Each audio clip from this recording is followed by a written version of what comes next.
How do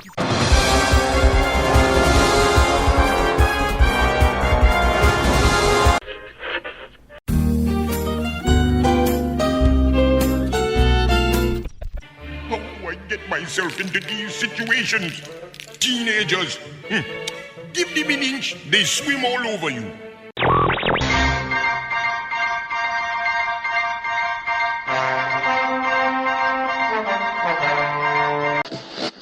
All right, performers, let us enter in an orderly fashion and provide an example.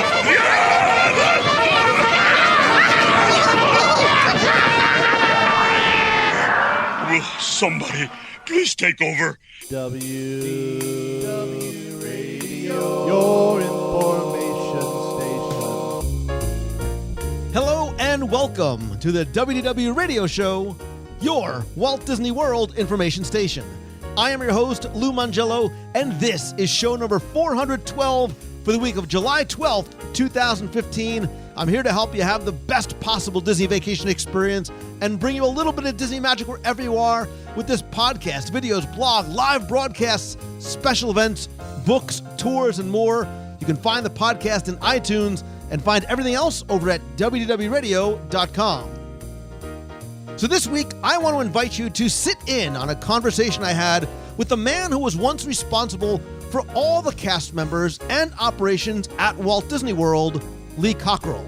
Lee returns to the show to discuss everything from his thoughts on changes to the parks, My Magic Plus, Star Wars, customer service, growth, legacy, what makes Disney special, what's next, and much, much more.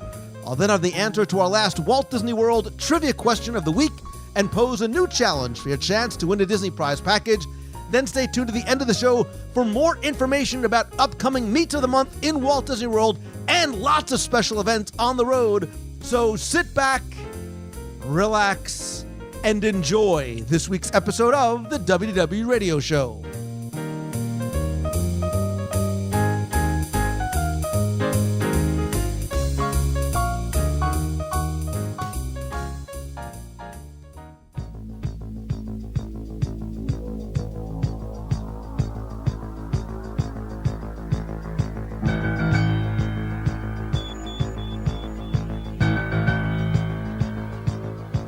Millions of people visit and, more importantly, return to Walt Disney World every year, and I honestly don't believe that it's because of the attractions, the characters, the shows, or, yes, even the food.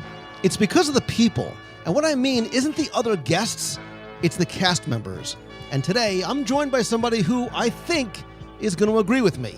He's the former Executive Vice President of Operations for the entire Walt Disney World Resort and was the Senior Operating Executive for 10 years. He led the team of more than 40,000 cast members and was responsible for the operation of more than 20 hotels and 4 theme parks and 2 water parks and shopping and entertainment, ESPN, and everything else that makes Walt Disney World the #1 vacation destination of the world. He is, of course, Lee Cockerell, and I am so excited and honored to have you back on the show again. So, Lee, welcome. Thank you, Lou. That's quite an introduction. Sounds like I knew what was going on. Well, it's funny because I had you on the show on number 93 back in November of 2008. We got together at Hollywood Studios, and I cannot believe it's been 7 years since then. But you've been a very busy young man, right? So much for retirement, right? So what have you been doing over the past, gosh, I can't believe it's been almost 10 years. Well, I retired 9 years ago, and somebody told me not to watch TV during the day or I'd be dead. So I started a little business, and the business took off and has grown. And little did I know I could even write one book. I've written 3. I just finished the 4th one out in California. It'll be out maybe sometime this year. And then I learned about podcasts, which I didn't even know what a podcast was a year ago. And that's really been fun and great, and I think educational for people. I get a lot of nice notes from people saying thanks for that 15 minutes that our family talked about it, or we play it at our staff meeting at work. So I've just learned, I'm learning more every day about all this stuff that's out there to not only get exposure for me, but to promote my products and my speaking business. And it's pretty amazing how fast technology is just making it all possible. I hear from people all over the world. And my 2 books were just published in Russian, of all places, So I don't know if Vladimir Putin's reading them, but somebody is.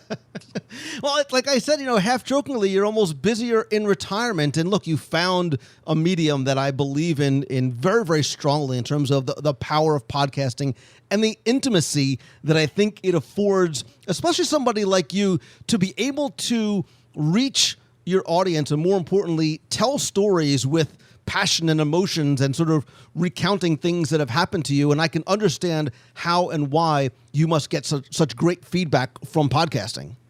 Oh, yeah. You just said the right word, storytelling. And it's really what's made not only my speeches and keynotes, seminars, I think, successful. I'm hearing more and more from universities who are using my books now as textbooks. And they said the students are fed up with theory.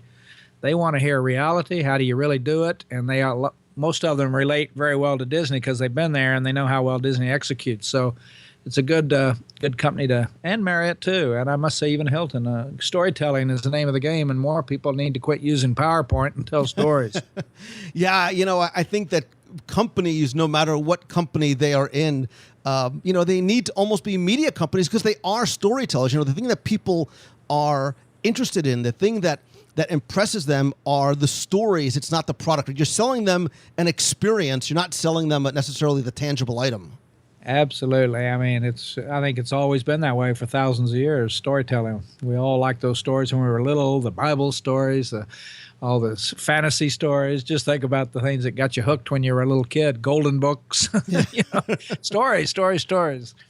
Yeah, and certainly that's obviously what Disney does, I think, better than anybody else. And it's funny because we both kind of talk about customer service, right, in our lives after our careers, right? You were an executive, I was an attorney, and now sort of these secondary careers that we have created for ourselves. We both kind of talk in keynotes and presentations about customer service, but I think it's interesting because we come at it from a very different perspective, right?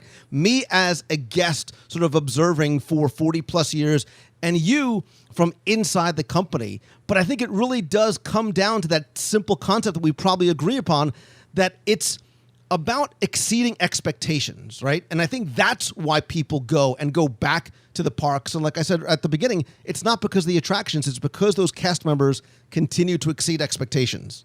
Oh, there's no question, and people always ask me about Universal or SeaWorld or competition. And I tell them, Disney long ago figured out competition is anywhere you would spend your vacation dollars. It doesn't matter. It's not Universal, it's not SeaWorld.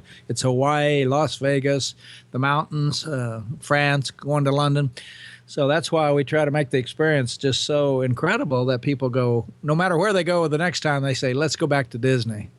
And try to keep it hassle-free and fun and a place where families can enjoy it together. And I always tell people the one thing I started to learn, and actually I learned it at Disney more. Marriott was good, but I really learned at Disney, everything matters. You got to, everything matters. And that's what I learned at Disney. The trash on the floor, the bathroom cleanliness, everything matters. But what matters most is the cast members. And there is no question that that's where Disney has the leg up on everybody in the world. The chances you running into a rude cast member at Disney is zero. I mean, they're just, it's part of the DNA. It's the kind of people that Disney hires and the training and the culture. And when you do those three things, that's what you get, is a place where people want to come back, and you can charge more. They find it, people say it was expensive, but it was worth it. Boy, there you go, the value proposition. Well, it's interesting that you say that because you're right. It is about the cast members and it is about storytelling, because I think when guests come back from their vacation at Walt Disney World or Disneyland or Disney Cruise Line, wherever it may be, the stories that they are telling their friends, their coworkers around the water cooler, on Twitter, on whatever it may be, is not about, wow, how great Expedition Everest was, or wow, cool, It's a Small World was cool. What the stories they're telling are about, most times, I think, the interactions with the cast members, and that is, the message that other people go, wow, I need to go and bring my family there. Because, right, everybody's competing for your time. They're competing for your attention. They're competing for your resources. But the stories about the cast members exceeding expectations is what is going to bring new guests into the parks. Oh, yeah. I mean, I thought I'd heard it all when I was at Disney, and every week there would be some other cast story about a guest telling me what a cast member did for them. It just blew my mind. And the cast member didn't have to do it. They did it because they wanted to, and it's just how those people are wired. Hiring can-do, positive people, they figure out a solution. The manager doesn't have to be around, and that's what's so incredible to me is the stories I hear about cast members just doing the little things for 2 minutes, 5 minutes, 20 seconds, going out of their way to make sure the guest has a great experience. And every company could do that if they get more focused on hiring better, training better, and getting a culture where people wake up in the morning pretty excited to come into work. And that can be done no matter what business you're in. Yeah, and I think it's forgive that the quote is Mr. I think Henry Ford said, it's not what you do when you're being watched, it's what you do when you're not. And so you mentioned something that as a former employer, I've always wondered about is the hiring, right? So when Disney hires, is it really, is it something that has to sort of be in your DNA, or is it something that can be taught? Because when you see a cast member that, maybe isn't making a ton of money, but it's the middle of summer and they're out there and they're sweating and they're working and they're dancing and they are giving every guest the best possible experience, I think it's something that sort of has to be in you, right? I think you're either born with it or you're not. How much of it really is DNA? How much of it is the exceptional training that Disney does? Oh, no, I think most of it is who you are. I say what you do, you can be trained to how to do it, but who you are is who you are. And that started a long time ago when you were young, and hopefully your parents made you feel secure and gave you self-confidence and made you believe in yourself and taught you to be disciplined and to keep your promises and do what you say you're going to do. And those are the things that you hire. And I say the only thing, we say hire can-do people with passion, and we can take care of the training. They don't need any. I don't care what skill level they have. We can train that, but you cannot train can-do attitude, and you cannot train people to have passion. So don't hire them because you're going to be frustrated. Right. You train them up to sort of stay faithful to the mission, right? Their mission is singular. It's 3 words. It's make people happy. And then you train them how to operate the cash register or the attraction, whatever it may be. Absolutely. As my granddaughter said, be nice. And if you're nice to people and you take care of people, they'll forgive you for making little technical mistakes. But if you're not nice and you're rude and you're defensive, and those are the things that annoy people. It's not what happens, it's how you handle it. And I think the average Disney person is not going to win an argument with a customer because they're not going to try to. They're going to try to turn them around. And that's our goal in life is every customer to walk away and want to come back and go home and tell everybody in their city about it. Even the cruise line. The cruise line's unbelievable. Disney's great. Disney World's great. Cruise line is incredible. I mean, I just shake my head when I come off one of those cruise ships at the fine job they do. They're just amazing. And I hear from guests every time they get off a cruise ship. I get an email from somebody telling me the wonderful, incredible things that happened on the ship. And it was all about the cast on the ship. Right. It's always about the cast. It's proof positive that it's not about the place, right? It's not about the tangible things that you see or smell or taste or touch. It's about sort of the ability for Disney to take that quote-unquote magic and bring it wherever they are, even at sea, on Castaway Cay, wherever it may be. Yeah, it's pretty amazing. And, you hear people today in companies say, well, we can't find these people. You can. You just got to work harder at it, and you got to be clear when you hire people what your expectations are. If you're clear with people, they'll step up. If you're not clear, they don't know what you want. And you got to be clear, and you got to communicate that, and you got to hold people accountable. Somebody said you train them, and you test them, and you enforce the training, and they'll do just fine. And it's always been amazing to me. Again, I go to the parks more as an observer than I do a guest, and I've always been fascinated, and I think that's why I fell in love with this place, at how the cast members, no matter what their role may be, from housekeeping to custodial to entertainer attractions, they all act as though they have a vested interest in your individual family's vacation, and you specifically have a good time. And that's one of the things that I have never found, Lee, anywhere else under any other circumstances. Well, I think they do, actually, and I think it becomes part of the whole place, and it's pride, and it's in their DNA, as we talked about before. And, when you get that kind of culture and environment going, it's kind of peer pressure. Everybody's putting pressure on each other to do a great job, and they get a lot of positive feedback, too. And so it's pretty special that people need to be working on their culture more than they're working on their next rollout of some program. They need to really wonder, are you treating your people properly? Are you training them properly? Do they have opportunity? Can they get ahead here? Do you give them good feedback on appreciation, recognition, and really build that self-esteem up so people wake up in the morning and they just want to do a great job? And maybe they're cleaning a bathroom today, and 5 years from now they're a manager. And that's what really gets people excited, opportunity. And I think it's simple. If you give love, you get love. If you give love to your employees, to your cast members, whatever it may be, you will get that same type of love in return. And one of the books, one of your many books that you wrote in your semi-retirement is about the customer rules, the 39 essential rules for delivering sensational service.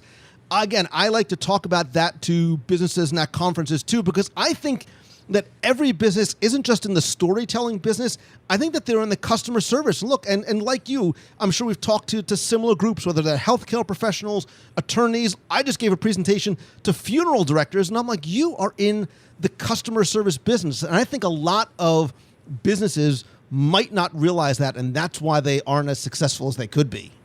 That's funny you say that. Tomorrow at 10 o'clock, I'm giving a presentation to the National Funeral Directors Association at the Grand Floridian.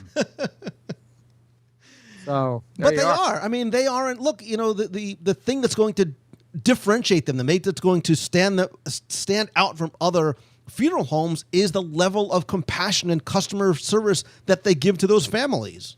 Well, you know, I saw Brad Rex this morning. Brad used to run Epcot, and he left the company some time ago, and a private equity company hired him, and they're in the funeral business now, and they're going around the U.S. buying up all the funeral homes and branding them to put that special touch in there about how we treat people, and the empathy, and being there and doing it all, bringing it up to a really strong brand that when these tragic things happen in people's lives, that they're going to handle it better than any other funeral home in the world. And you talk about it, and they picked a guy from Disney to run that business. And something else that is sort of almost a byproduct of what you do is you really do, you know, walk the talk. You believe in what you preach because, again, companies not just being storytellers and not just being in the customer service business. I think that we also both believe that people are and should be and need to be teachers, right? We have an opportunity and obligation to teach others how we behave, and not just to our children, but to other people. And that's what you're doing now. You've taken all this experience that you've gotten and you're teaching other people how to implement it, not just in their businesses, but in their daily lives. Well, I'd say this is what most leaders ought to be doing. CEOs and managers and executives ought to quit being the boss and start being teachers, because that's where you get commitment. That's where people step up. That's where you get loyalty. And quit bossing people around. Nobody likes that. Teach me, and I'll do a good job for you. And appreciate me, and I'll do a good job for you.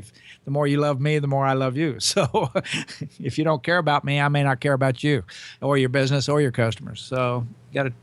until you get people to really become teachers. And really, when you think about it, that's the most important job in the world, whether you're a parent or a first grade teacher or any level. Teaching is where people really appreciate you. Well, I think something you said there too is the distinguishing factor between a good leader and a great leader. Right? A good leader is going to tell you how to go and pull that, you know, thing down the street. A great leader is going to get at the front of that cart and be the first guy pulling it. Absolutely.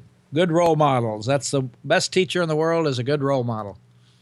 I agree. And I think the other thing too, Lee, and I think this is really, of all the things that we've talked about, I think that the thing that makes Disney special and unique and magical, whatever one word you say it, is the fact that people have, unlike I think any other brand on the planet, people have an emotional connection to that, right? And the cast members make people feel the brand and believe in the brand and learn from the brand, because it's how these stories make us feel a certain way. Do you think that too? Do you think the emotional connection to Disney is also part of it too?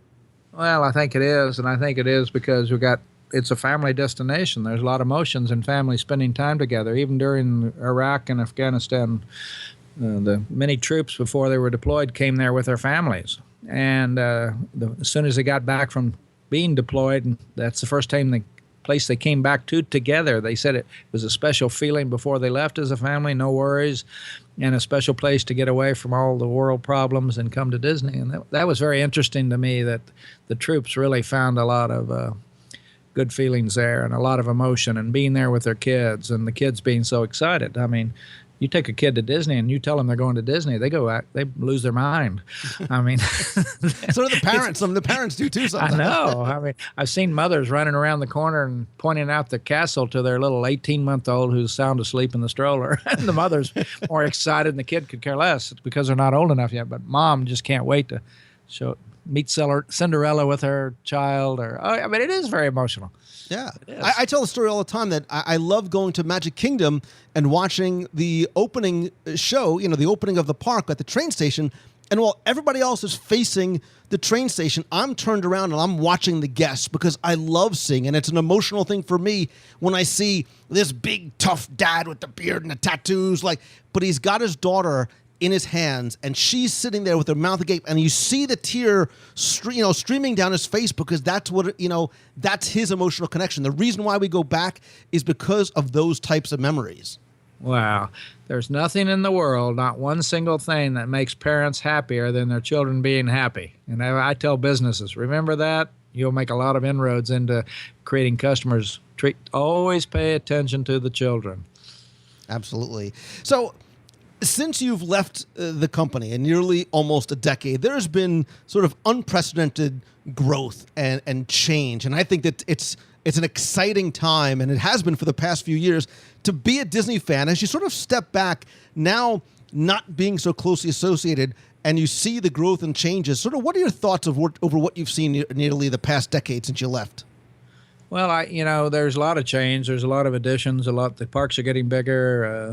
I think they had 52 million visitors last year. I think they had about 50,000 cast members when I was there, and I think now they have 72,000. Can you imagine? Wow.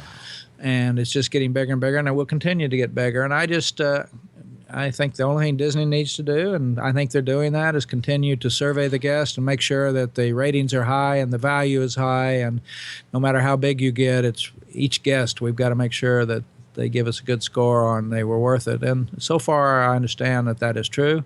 Sometimes you can get so big that you forget to start talking to the guests, you quit talking to them, and you don't realize that you're slipping. And Disney's really, I think they interview a couple million people a year, by the way, at every place they can to understand what's happening. And they've got a great industrial engineering department, a great research department. They're all over it. And I don't think that'll change. Disney really worldwide is doing well. The movies are just, every one of them's another hit.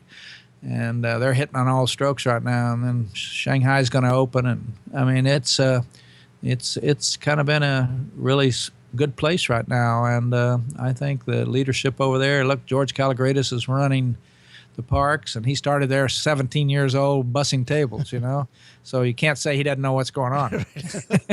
He knows everything waiters and waitresses and everybody else does. Right. And so yeah, they're doing good, and I think I see no doubt. I go occasionally. My wife and I'll go over for a few hours, go to Epcot, go here and go there, take guests there, and still the experience is just great. And then if you go on a cruise ship, man, you will never be happy anywhere in your life again after you experience the service on a cruise ship.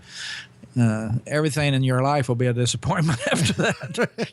So you might not want to go because it might really mess you up. You certainly aren't going to go on another cruise line after that because, again, it's not, it's the same thing. It's like, it's not Disney. People say all the time, well, it's good, but it's not quite Disney. And there's a lot of things you touched on that I'm going to want to circle back to. But one of the things I think in terms of the park experience for guests is that what we are seeing, thanks to some high tech, some low tech, some no tech, I think we're seeing much more interactive, personalized experiences in the parks. And I think that's going to continue to grow, especially with the evolution of My Magic Plus. Oh, yeah. I think technology is going to create a lot of good things. And the caution every company's got to have is just to make sure you decide when technology is the right answer and when a human person is the right answer, and get that right. And for a while, 10 years from now, technology will be even more because older people will be gone. And the peak kids growing up on it now, I have a 14-year-old grandson and a 16-year-old granddaughter and a 19. I mean, for them, the more they can do themselves and looking up things on their phone quickly and anything you can do with technology, they like to do that, and they will do that. And so it will even, down the road, we'll see more technology, but always, I think, have that caution. If you need a person there, have a person.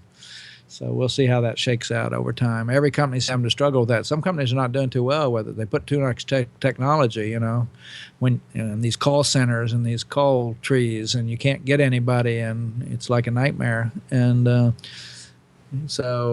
called the water company here in Orlando the other day to figure out what my water bill was because I was gone for a month. And by the time I pushed so many buttons, I didn't think I was ever going to get the last opportunity I had was to talk to somebody. And I wish that had been the first opportunity. But what am I going to do? They got kind of a monopoly. I have to be nice to them or I won't have any water.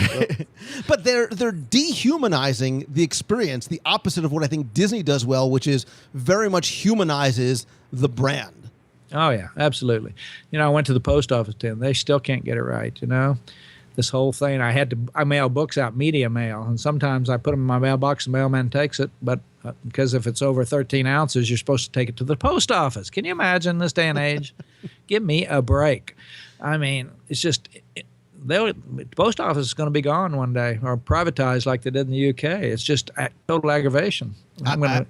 It's so I don't know how many hours of my life. Yeah, hours of my life are lost at the post office. I agree with you, and I've had the same issue, and I agree. I think it should, not to get off on a tangent, but I think it should be privatized because they don't care. I get notes, handwritten notes on my car from the postman, post service letter carrier person that says he or she is going to stop delivering my mail because she needs to get out of her car to put the mail in the mailbox because there's a car parked in front of my house. And they used to walk with a bag. What happened to the rain, the sleet, the snow, the hail? Now, if it's not convenient, we're really not going to do it. I tell you, 80% of the times I'll go on up to FedEx or UPS and pay the premium to not have to deal with them. Yeah. Again, it goes right back to it, right? Poor customer service is going to kill the Postal Service. Yep, it is. And it is. It is happening. The only thing that keeps them alive are the catalog business. Yeah, so everything else, they're in trouble, and so we'll see how it shakes out. But they have to deal with Congress too, which is probably my business would die too if I had to deal with them. So let's talk more. You mentioned something about Disney's growth, and the growth over the past decade has really been exponential because of things like acquisitions of Muppets and Marvel and Lucasfilm. And I've said over and over again that I think Bob Iger's legacy is going to be about his acquisitions. But I think to sort of parallel, not to compare, like Walt, who wanted to surround himself by the people who were the best in the business, he has sort of said, look, we need to surround ourselves or acquire or align ourselves with those entertainment companies that are the best in the business. Looking at it from a 30,000-foot view, when you see them acquiring companies that are the best at what they do, like a Marvel, like a Lucasfilm, what are your thoughts? Well, I think it's a lot of risk when you do that, and they're willing to do it. And no part of your life, I don't care if it's your personal life, your health, your career, unless you take risks, you're not going to be successful. And Bob's willing to do that, and it's been impressive. And then he knows not only how to buy them, he knows how to use them. And you buy that content, and then he's got a whole team of people who are figuring out how to get the money back out of that content. And just look, even back when Michael was there, when they bought ESPN, can you imagine what that's worth? Oh my gosh, ABC, ESPN. Oh, you talk about an acquisition, buying the right thing. And so yeah, he's a smart guy. And by the way, people really do like working with him. He's very respectful of everyone. He's a real professional, and I think that's why you're seeing this. He's probably put some people at ease to take more risks, and it's showing. I mean, after Frozen came out, I said, "Wow." I mean, I didn't even know what Frozen was. I was on an airplane and I watched it. And even my age, it was impressive. I loved it. And look at that thing. It's just like a gold mine. And so, yeah. Yeah. So it's all content. Content, storytelling. Right. You got to have great content. And you don't know what's going to resonate with people, right? I don't think anybody really saw Frozen coming. I think it's this generation's Lion King. But to that point, because that actually brings me to something else. I think one thing that Disney has done well is they really, again, they listen to guests, they pay attention to what they're thinking about and talking about, and there's this renewed sort of sense of nostalgia in terms of what's old is new again, and they look back and they bring things back, whether it's Orange Bird or other things that people have loved, because again, it's what they miss, it's what they loved, it's what has worked before. But I think sometimes that nostalgia and that passion and that emotional connection we talked about earlier evokes, how do I say this, incredibly emotional responses from guests and fans, both on and offline. Case in point, when they closed Maelstrom to bring in Frozen. It was a very sort of divisive decision, but I think, it's all about what's a good, what's a guest satisfier? What is it that people want? When you hear about something like Maelstrom closing and being replaced by Frozen, what do you what are your sort of thoughts on it? Well, the problem at Disney has always been all the guests want something different, and they want everything to be the same. You can't do both. I think it's like taking the Confederate flag down. Some people weren't happy. Right. It was the best decision. And, it's just, guests have an emotional piece in their heart because they came there as children and their parents took them there. And I had a lady come to see me when we got rid of the submarines, and under 20,000 leagues. That was way back, 15 years ago. Sure. And they were in a landfill near the property, and this lady, boy, she chewed me up and almost spit me out, and because she wanted to show her children those submarines. All right. And I said, "Ma'am, those submarines are going to be buried at the landfill on this date." And I said, "You come here, I will personally take you over there and let your kids get a photo in front of them and show them to you." And she came, and we took her over to the landfill. Her kids got a photo of it, and I made her happy. And then the dirt went over the top of them, so that was it.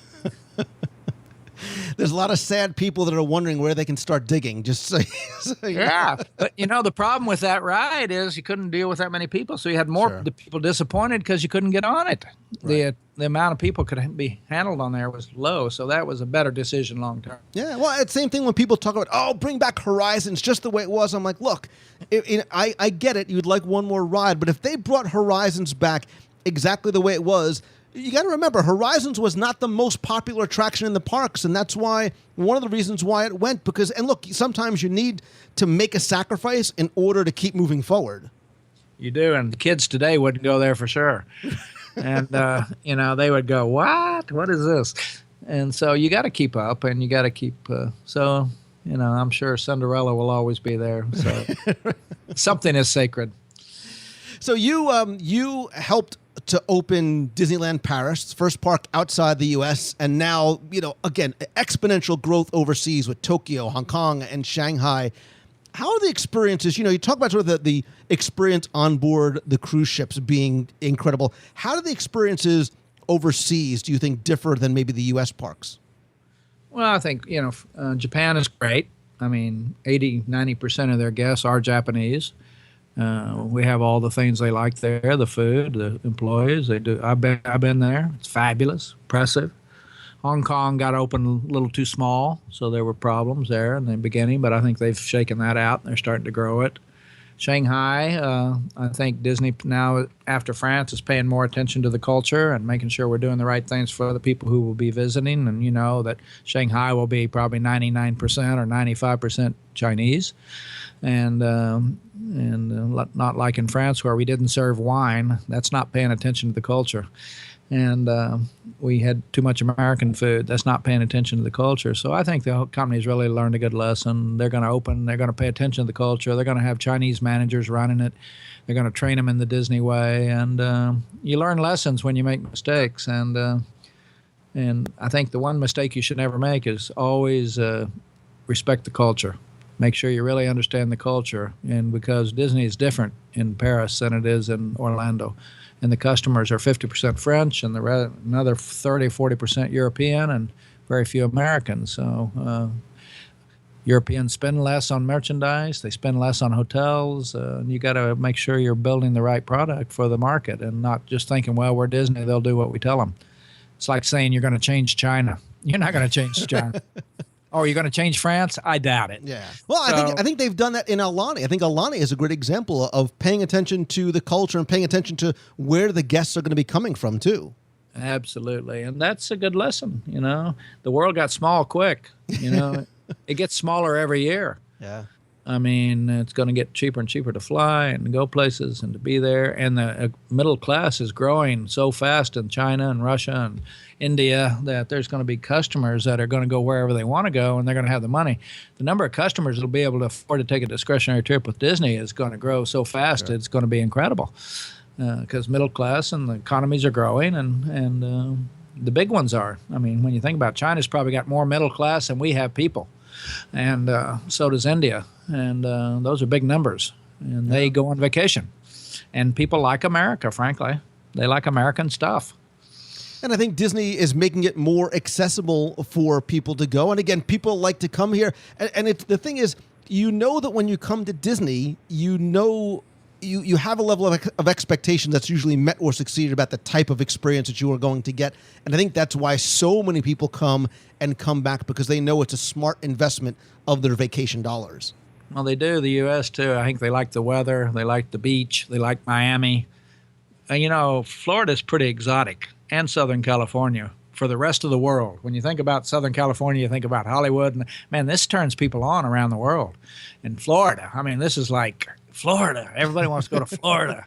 And we got to go to the beach, and we got to go to the Space Center, and we've got to go. And they stay 2 or 3, 4 weeks. It's unbelievable. Sure. And buy vacation homes here and stay for extended periods of time. Thousands of vacation homes. Sure.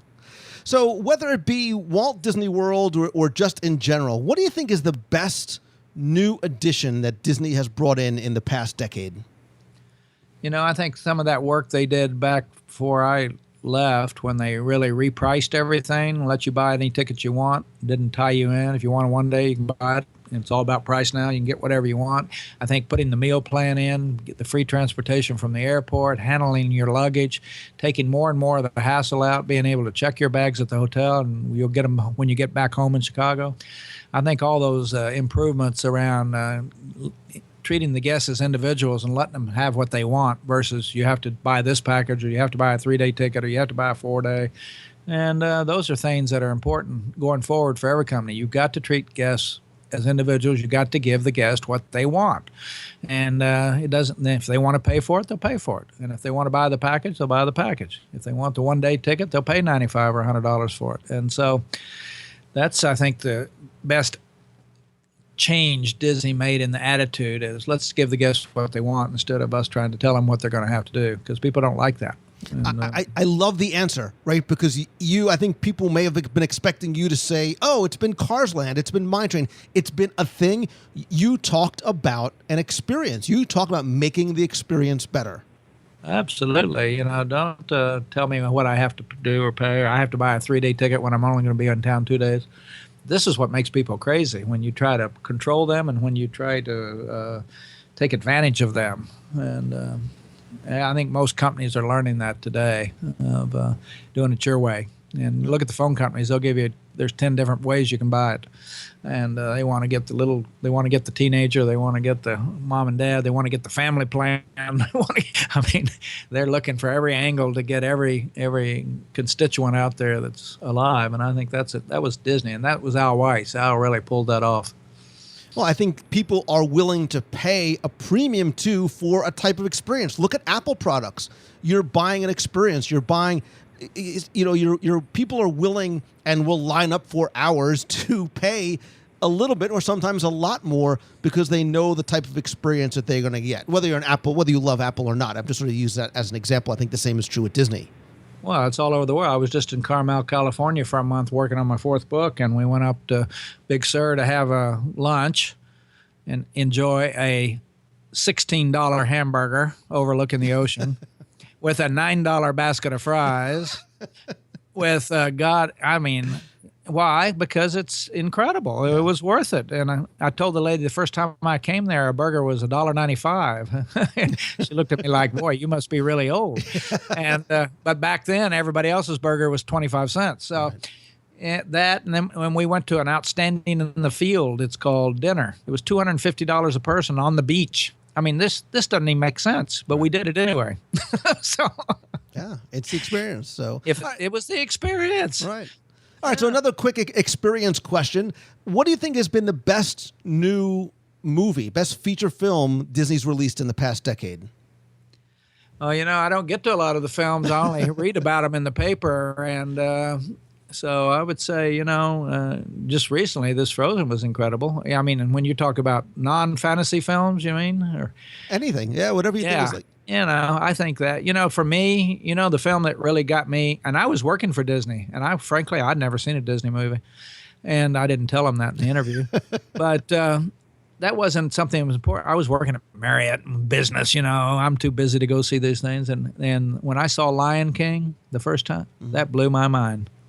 The story, the lesson it taught, the emotion of the father, son, the family. It was unbelievable. I was going, whoa, what did I miss? And maybe I'd forgotten about Bambi, but yeah, it was those stories they're strong. And there's a big message. And frankly, I think the whole family can go in there and see them, and the kids learn a lesson, and mom and dad are probably reminded of good lessons about taking care of your kids and building a legacy in your family. And there's always a good story at Disney, and the latest with Frozen was that it was that finally a woman saved the day instead of a man every time. And that was good for young women to see, and probably why it's so successful. So, yeah, I think the stories and the lessons. Disney always has the right lesson. Right. And even though it's scary as you go along. And, you talk about ingenuity. Last night, my grandson and I were watching this whole thing about sharks on TV. And this morning I read in USA Today, some lake somewhere put up a big screen, and they gave people inner tubes, and the people floated in the lake last night watching the movie with what's it, the shark movie? Jaws. Jaws.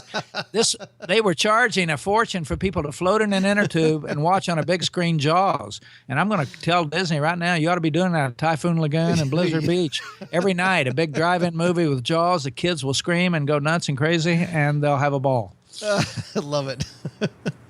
Yeah, when you were talking about, when I asked you about the movies, you're like, the answer is we don't get to do things like read a book or go to the movies because we don't have enough time, right? Nobody has enough time. Yeah. And I think we all have the same 24 hours, but we have less time, I think, due in large part to the technology, which is in our hands all the time. You have a new book called Time Management Magic: How to Get More Done Every Day and Move from Surviving to Thriving. I'm with you, man. I believe in working smarter, not harder. So what's sort of that one secret to being more productive every day? Well, one thing is people don't take the time to sit and think for 15, 20 minutes in the morning, make a list of things they want to get done today, this week, and this month. And if they thought about that and each one of the responsibilities in their life, from their children to their health to their own careers to going back to school to you name it, aging parents, and think about each responsibility in your life, and you'll make a list of things. And then I think I also tell people, think about yesterday, what you didn't do so well, and go fix it right away this morning. Just go through your day yesterday, and do you need to call a client back? Do you need to sit down with one of your people again and talk to them about their performance? And I think two of the most important things in life that I've learned is, first of all, reflection. Think about the past, what you could have done better, because when you reflect on it, you will do better the next time. And anticipation. Think about the future. If you don't do something, if you don't exercise, what can you anticipate? If you don't get your annual physical, what can you anticipate? If you don't have a good relationship with people, what can you anticipate? Anticipation will make you think of things you ought to be doing now, so those things never happen. And it's like having a talk with your children about the birds and the bees. Just anticipate what's going to happen if you don't have that talk, and then reflect about how you could, even when my wife and I have a little to-do, where she's not happy with me, I've learned to more reflect on what could I have said? How could I have handled that better? And that's why I love the movie Frozen. I just said, let it go, let it go, let it go. And reflection is a powerful thing that most Americans don't do and most people don't do. When you reflect, you learn, and you get better. And when you anticipate, you avoid. And so that's kind of how I think about time management. The book lays out a good system for how to do it. And it's real simple, and it's changed my life. I went to a course in 1980, learned how to do it, and frankly, I think that's one of the main reasons I was successful. I'm able to get things done. I'm reliable. I keep my promises. I do what I say I'm going to do, and I have a good attitude. Those two things will beat a degree any day. Absolutely. And I sort of use like a priority matrix that I create for myself, but I think it comes down to focus. Like you got to focus on what's critical, on what's really most important. What's that one thing? Because we're so easily distracted by a million other things and a million outside influences. And I think you're right. If you reflect and then look forward and focus on those things, you'll get a lot more done in a lot less time. You've got it right there. And I tell people, do you know the 3 things you should focus on in your life? And I've got them clearly. Me. Number 1 is me, my health. I work out every day. I have a strength trainer. I get my annual checkups. I take care of myself, keep my weight down. That's number 1, me. Number 2, my family. And number 3, my finances. If I have any time after that, then I'll go play golf, or I'll go watch Kim Kardashian's life unfold. But I'm not going to be doing those things unless I got the first 3 under control. Right. You're not binge watching on Netflix until you get the other things right. You got to prioritize. I don't know any of the Real Housewives, and I don't want to know that. So it's this. As we were talking about this, we were talking about saving time, and I think for a lot of people, saving time is saving money. And just to quickly bring it back to Disney real quick, Disney implemented something that's meant to help people save time in the parks, which is My Magic Plus. Again, the use of a huge investment of finances to try and have a better experience, to try and save time, to use technology to enhance the experience. What are your thoughts sort of looking at My Magic Plus, understanding it's sort of probably the tip of the iceberg? Well, I think it is the tip, and it's going to get even stronger and better as technology and as they figure it out. But, I mean, when you give somebody a band and they already have their fast passes programmed in there, and now you don't have to wait in line. What do you want them waiting in line or going and buying some more merchandise and food and an ice cream cone?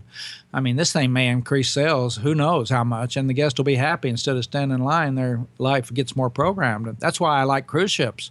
You go on a cruise ship and they tell you when to be, what to eat, what time. You're there. Everything's programmed. And I don't have to think. And then you take the hassle out of it. This is taking the hassle out of so many things. And that's what technology is going to do. You don't have me standing in line or going somewhere where I can't get in. So that I think it's fabulous. And it'll get a whole lot better. Anything that big is going to take some time to shake out. But it will just get better and better and better. And then you're going to see every other company doing it too, in some respect. Right. Yeah, you're going to be able to make appointments right and left on your phone, and when you show up there, they'll be ready to take care of you. And even hospitals are doing it now. They're telling you can go online and tell it's 18 minutes in the waiting room, or it's 17 minutes, or it's amazing how it's changing life, technology. I know. Once they start chipping people, it'll be a lot easier. Just stick the chip in our wrist or the back of our neck, and just when you were talking about, your daily routine and the prioritization and things like that, I think, it is about worrying about ourselves, but I think the next thing we worry about is legacy, right? We're worried about our family. We're worried about finances because we want to make sure that they are taken care of. If you had to sort of talk about, yourself, what legacy do you think that you left at the Disney company? What's Lee Cockerell's legacy at the Disney company? Well, the legacy I hope I left is that people trusted me, and they knew that I got involved and I cared and I knew what was going on, and I was a good teacher. I was teaching time management there. I was teaching dining courses personally. I didn't have to do that. When you're the executive vice president, you can go in your closet in your office and nobody will ever see you, and you can get away with it. But I think being a teacher and being somebody that was trusted, and they knew that I really did care about everybody. I had a policy. Anybody could come and see me. I don't care what you do doesn't matter. Call up. I'll be glad to see you and see if I can help you. I wish you'd talk to your manager first, but if you don't trust them or you can't get anything done, you're welcome to call me. And I think that is my legacy. I hear from people a lot of time. And I think in my whole life, I want to be remembered as a good teacher. And I help people get ahead because it was about helping people get better at what they need to do to have a better life. And when you make that life for somebody at Disney, if we help a housekeeper become a manager, we're going to change not only her life, we're going to change her children's life and her grandkids' life. And 3 generations from now, kids are all going to be a lot better off. And that little housekeeper cleaning a room, if we do a good job with her and get her into management, her kids are going to be lawyers and doctors and professionals. And you change lives by teaching and giving people that opportunity. And if they trust you, they'll listen to you. So trust to me is like everything. Don't lose the trust. Absolutely. Because once you lose it, you can't get it back. Can't get it back. I can't get it back. You know, I didn't think about this as I was asking you the question, but I think part of your legacy is your son Dan, who was formerly head of MGM, now head of Epcot, earned that. I mean, he got to that position himself, and I know Dan, and I love Dan, and I think he's doing an amazing job. But what do you think was maybe the most valuable or important lesson you taught him maybe before his first day of work? Well, he would probably tell you that when he was growing up, we expect you to do what you say you're going to do, to be, honesty and integrity. And he's learned those things. And I was traveling a lot. His mother worked on him a lot. But we never focused so much that you got to make a 4.0. Daniel Cockerell was a 2.8 his whole life. And he played football, and he was vice president of the class, and he was a captain of the football team, and he went to Boston University and walked on and made the team. He was captain of the rugby team for the All-American team.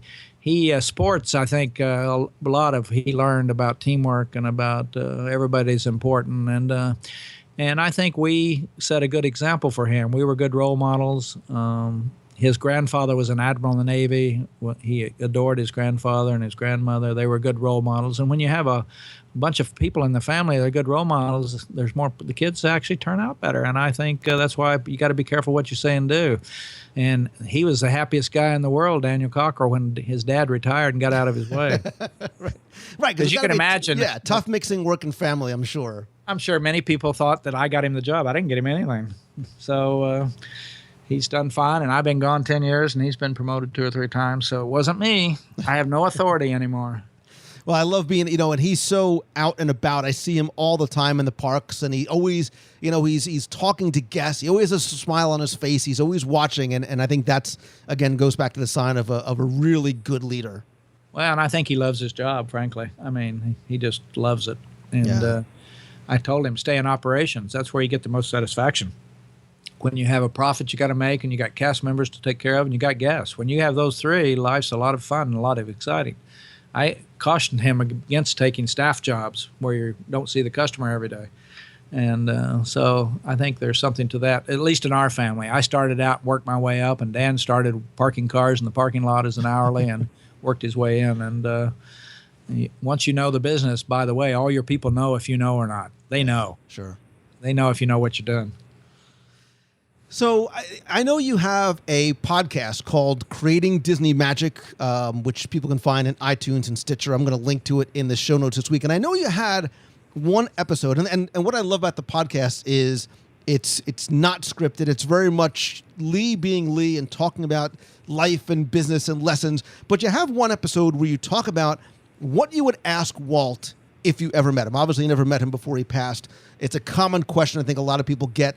I want to sort of tease that episode a little bit and ask you the same question. What would it be if you could have a question to ask Walt or something to say to Walt? What would it be? You know what I'd probably want, now that you say that, I am very curious about how people made such big, hard decisions like he did. I can't, I think I'm a risk taker. And when I watch this guy mortgaged his house, I mean, the things he did, and this is what the really big leaders do, high risk, high reward. I mean, I don't even think he thought about the money anymore. It was about, he got so focused on focus. You talk about a focus minute. He was so focused on creating this place for families to go together and so focused on attention to detail and using technology, when he was the first one to use color in the movies and I just think, wow, this guy, I don't know how he slept at night with all that debt and with all these projects going on. And he always did the right thing. He stepped up and worked for the Army and the Air Force during World War II and did work for them and created educational films. And just seems like every time he went, he could handle the pressure. He could handle the risk. And if you don't take risk, you don't end up like Disney did. I mean, it's easy to build a park and not do it perfectly, not have the attention to detail, not spend the extra dollars to make it really authentic. And I think he always did that little attention to detail that made Disney just the whole, there's a lot of attractions in the world. You can go anywhere and ride a roller coaster. And I think the attention was the storytelling, the attention to the design, the colors, the lighting, the music, the smells. I mean, he hit it on all chords, and God bless him. I mean, There's a lot of people trying to be like him now, but he's the one that really set the early pace for creativity and doing it right. So I'd love to know, and maybe he's going to tell me he had a nervous breakdown every 3 months. I don't know. But I think he was so, when you're committed to something, it's easy. It's like being with your children, you know. You're committed to your kids, you'll do anything. It doesn't matter how hard it is. And I think he was so committed to doing this that he just didn't worry about the risk. He just kept going and knew that it'll all work out. And everything's hard before it gets easy, and I guess he knew that. And look, and that's one of the reasons why I admire and am continued to be inspired by him. But I think it also, too, is a quote that is not one that maybe is as famous as some of the other ones, is that a man should never neglect his family for business. And I think he was able to balance that. And still, as busy as he was, as busy as we all are, you know, Walt always cared for his kids, and he put his family first.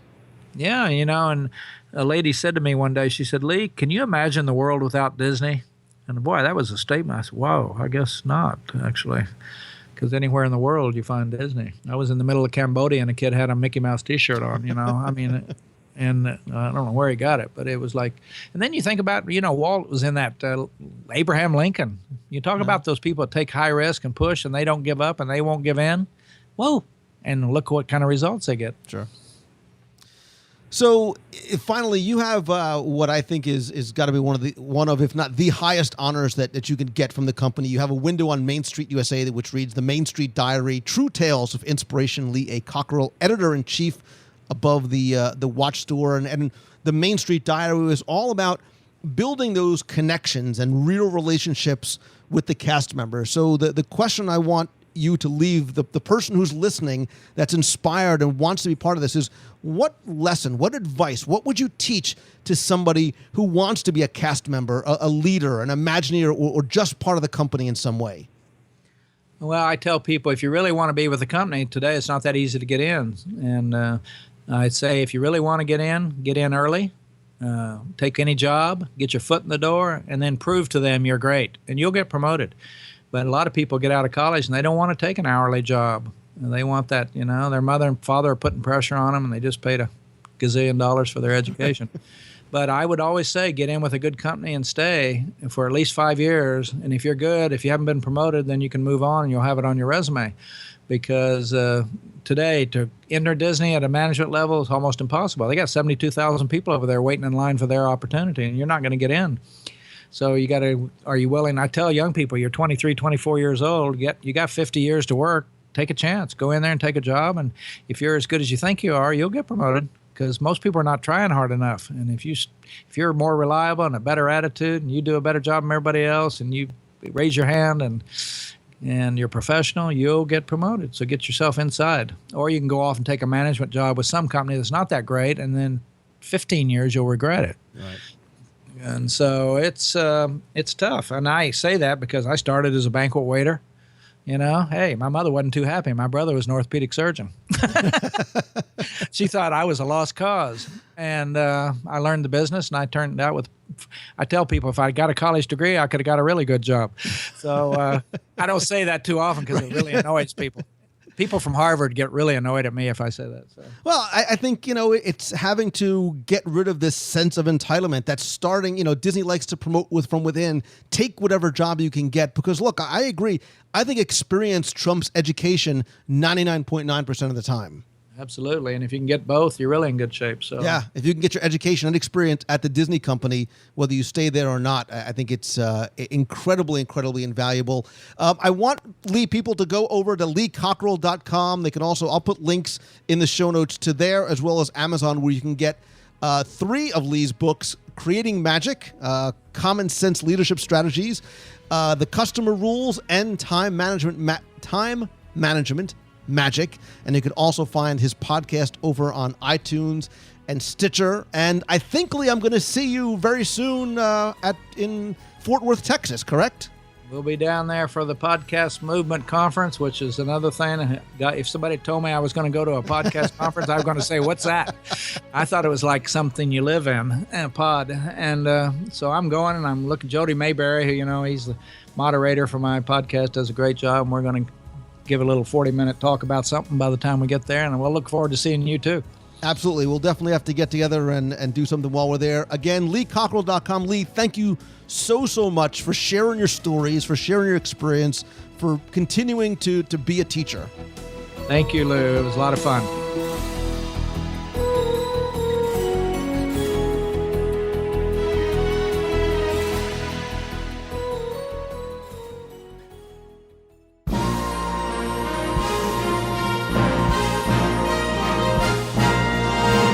It's time for our Walt Disney World Trivia Question of the Week, where I invite you to test your knowledge of Walt Disney World history or see how well you pay attention to the details in what you see, possibly in what you hear.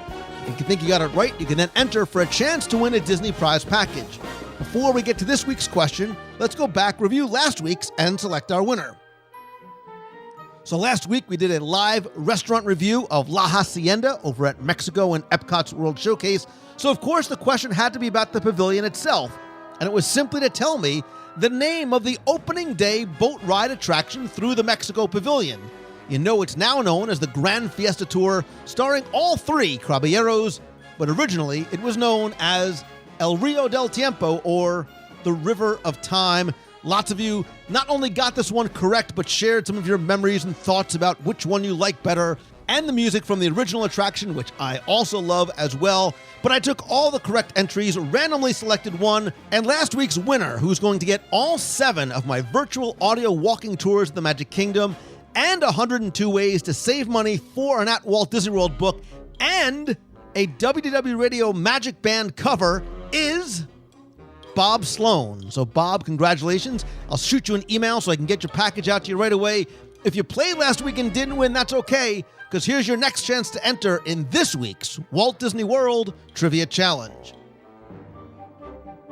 So this week's question is once again very simple if you know where to look or how well you pay attention, because all you need to do is tell me where in Walt Disney World can you find the Forgotten Grotto. You have until Sunday, July 19th at 11:59 p.m. to email your answer to contest@wdwradio.com. Again, you're playing for all the audio tours, the 102 ways to save money for an at Walt Disney World book, both of which are available at wdwradio.com, and a WDW Radio Magic Band cover. So good luck and have fun.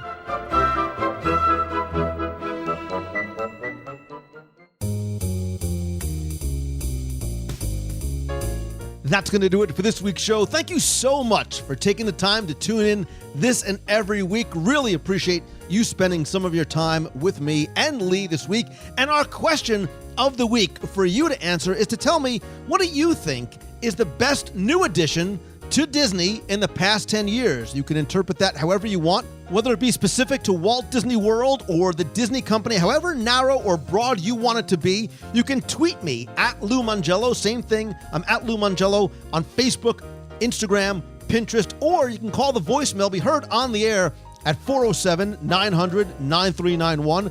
Quick thanks to everybody who is a new member of the WDW Radio Nation. If you want to find out how you can help support the show and get exclusive rewards every month, including scavenger hunts, access to a private Facebook group, custom personalized Magic Band covers, logo gear, backpacks, t-shirts, mystery care packages every month from Walt Disney World, and lots more, you can visit wdwradio.com/support. Also, don't forget to join me every Wednesday at 7:30 p.m. Eastern for wdwradiolive.com. You can also follow me on Periscope at Lou Mongello, where we do a live, interactive video broadcast and chat. We also have great blog posts, new videos, including our Snack of the Week is back, our free newsletter, and lots more. But as you know, I think nothing beats a handshake and a hug, and that's why we have monthly meetups in Walt Disney World and on the road. Visit the events page at wdwradio.com. Had a lot of announcements last week. The next meet of the month is this Sunday, July 19th at Restaurantosaurus. Everybody who comes is going to get a free WDW Radio Magic Band cover. August 30th, we're going to spend a day at Typhoon Lagoon. I'll then have September's and later months coming soon. But next year, lots and lots of stuff going on. We've got our Star Wars cruise and 9th anniversary of WDW Radio on the Disney Fantasy in February. Just a few weeks later, our New Orleans Meet, Eat, and Marathon, February 26th through the 28th. And then our huge e-ticket adventure in November 2016, starting out with a meetup and event in New York City. Then we hop on board the Disney Magic for a one-way cruise, 6 nights to Puerto Rico. And then we end off with a weekend in Puerto Rico as well. Again, you can find everything over at wdwradio.com/events. I'll also be doing other meetups while I'm speaking at conferences and 2 businesses and schools throughout the year. The next is going to be Sunday, August 2nd in Fort Worth, Texas at 7:30 p.m. Eastern. You can find a link to that at the events page as well. It's also my birthday, so I figured why not celebrate it and share it with friends. And hey, if I can come to speak to your school or your business or work with you one-on-one or in small groups to help you follow your passion and do what you love and turn it into your profession, visit LouMangello.com and click on the Work With Me tab. Big thanks to Mousefan Travel, my official and recommended travel provider. And to get some Disney magic delivered right to your door, visit CelebrationsPress.com. Don't forget that my new Tomorrowland audio tour of Walt Disney World is finally out. It is available over in the shop at WDWRadio.com. Unlike past audio tours, I put this one on a 2 CD set. But also, unlike past tours, this one is a limited edition of only 500. Those 500 are almost sold out. So if you do want to get it on CD, visit wdwradio.com/Tomorrowland. You can get it on CD or instant download, as well as the other 6 audio tours of the Magic Kingdom. And as always, my friends, and you are my friends, whether we have met yet or not, all I ask is that if you like the show, please help spread the word. Let others know about it. Tweet out that you're listening. I would love it if you would share links and comment with your friends over on Facebook. And please go to iTunes, rate and review the show there. We have more than 1,000 reviews thanks to you and people like Vicky from the UK, a recent reviewer. Visit iTunes and search for WDW Radio or go to wdwradio.com/iTunes and get a direct link that way. Finally, and most importantly, thank you so much for your time and your friendship and the love and the support, because what I said to Lee was true. I think if you give love, you get love, and you give me lots of love, and hopefully I'm giving you some of that in return. And I hope that you are taking steps, however small they might be, every day to do what you love each and every day. And no matter how hard it is, just remember the struggle is going to be worth it. Giving up is not. I hope you have an amazing week this week. So until next time, see ya. Hello, Lou Mangello and WDW Radio Nation. This is Adam Hirsch calling you from the cutest little town in Carburetor County, more specifically the Cozy Cone Motel, where I look forward to meeting all of you in just over a month at the newly announced meetup out here. Just wanted to say thank you, Lou, for everything you do for all of us, and I can't wait to meet all of you. And hope you all are having a great day, and see you in a month. Thank you. Hey, Lou, it's Chris in West Palm Beach, Florida. Yeah, NY Chris, mixed team in the box. Just called to say hey. Hope you had a great 4th of July. I hope everybody else in the box had a great 4th of July.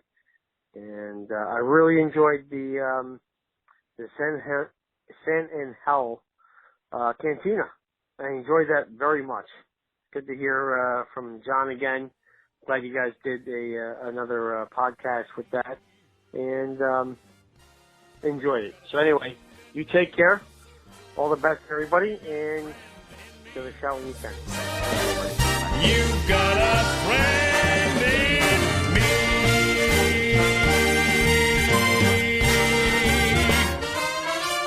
Yeah.